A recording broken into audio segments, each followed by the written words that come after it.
Dans ce chapitre, nous allons parler de probabilité et de hasard. Le mot hasard vient de l'arabe al-tsar qui désigne un dé à jouer. Les jeux de hasard sont connus depuis la plus haute antiquité. Déjà, les Romains et les Grecs jouaient aux osselets. On appelle ça aussi des astragales. C'est l'étude de ces jeux de hasard qui a conduit Pierre de Fermat et Blaise Pascal, au XVIIe siècle, à s'intéresser au calcul des probabilités. Nous avons étudié en activité d'introduction la valeur d'un gain associé à une expérience aléatoire. C'est ce qu'on appelle une variable aléatoire. Prenez votre cours afin d'écrire la synthèse sur les variables aléatoires. Commençons par un exemple. Pour un jeu, on mise 2 €, puis on lance un dé équilibré. L'ensemble des issues est constitué des résultats 1, 2, 3, 4, 5, 6 que l'on peut obtenir en lançant ce dé.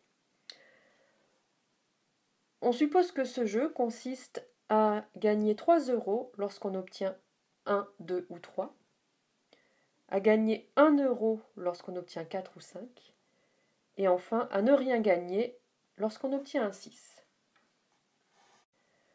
En réalité, quand on dit qu'on ne gagne rien, on a perdu 2 € puisqu'on a perdu notre mise.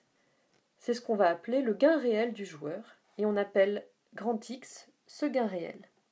C'est la fonction qui, à l'issue de cette expérience aléatoire, associe le gain.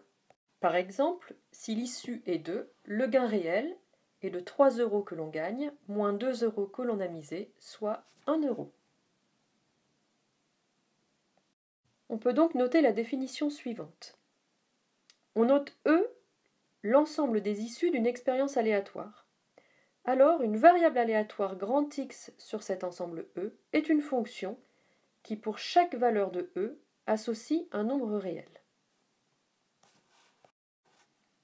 Reprenons l'exemple précédent. Ici, la variable aléatoire grand X qui représente le gain réel du joueur prend les valeurs 1, moins 1 et moins 2.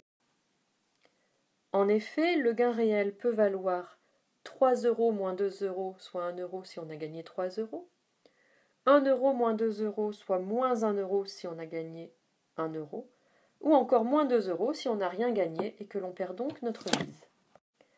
Les valeurs prises par X sont donc 1, moins 1 et moins 2. On pourra noter ainsi certains événements. L'événement qui se note X égale à moins 1, ce qui veut dire le gain réel est égal à moins 1, et l'événement qui est réalisé par les issues 4 et 5, qui sont les deux issues qui permettent un tel gain.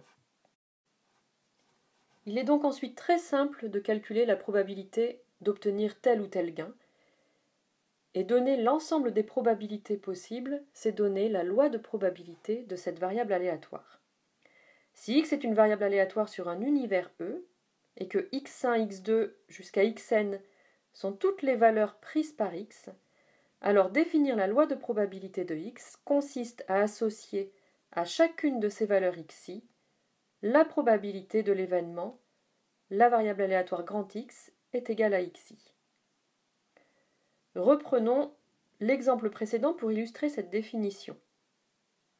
On peut définir la loi de probabilité du gain réel grâce à ce tableau, dans lequel on peut résumer les probabilités de chaque gain.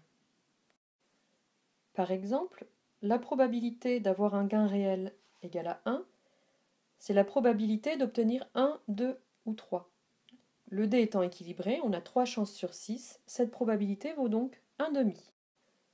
Prenez quelques instants pour calculer les probabilités des deux autres événements. La probabilité que x est égal à moins 1 est en effet égale à 2 sixièmes, c'est-à-dire 1 tiers, et celle que x est égal à moins 2 est égale à 1 sixième, puisqu'on a une chance sur 6 de l'obtenir.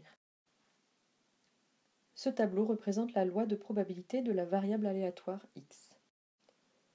Bien sûr, vous pouvez vérifier la propriété suivante. La somme des probabilités est égale à 1. En effet, vous avez vu en seconde que la probabilité de l'univers est égale à 1. C'est ce qu'on appelle l'événement certain. Voilà, cette capsule est terminée. N'hésitez pas à la réécouter si vous avez besoin de reprendre un point de secours. À bientôt!